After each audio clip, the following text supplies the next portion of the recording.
అండి, welcome back to my channel.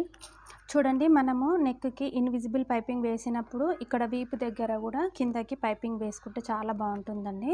ఇది ఎలా వేసుకోవాలో చూపిస్తాను చూడండి. ఇప్పుడు మనకి ఇక్కడ థ్రెడ్ ఇటువైపు కనిపిస్తుంది కదండి, అలానే లైనింగ్ క్లాత్ థ్రెడ్ కూడా లోపల వైపున ఉండాలండి.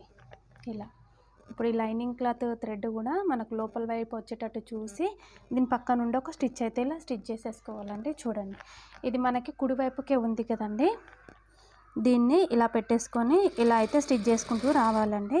ఇలా వచ్చిన తర్వాత మనం మెయిన్ ఫ్యాబ్రిక్కి జాయింటింగ్ చేసేసుకుంటే ఫినిషింగ్ బాగుంటుందండి. సేమ్ బొటిక్ స్టైల్ ఉంటుంది. చూడండి, ఇది ఇలానే చేసేసుకోవాలి. చూడండి, మనకు రెండు వైపులా ఈక్వల్గా వచ్చింది కదా థ్రెడ్.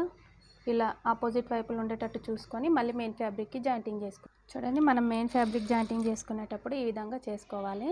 దీన్ని ఇలా మనం బయటకు తీసేయాలండి, మన పైపింగ్ వచ్చేస్తుంది.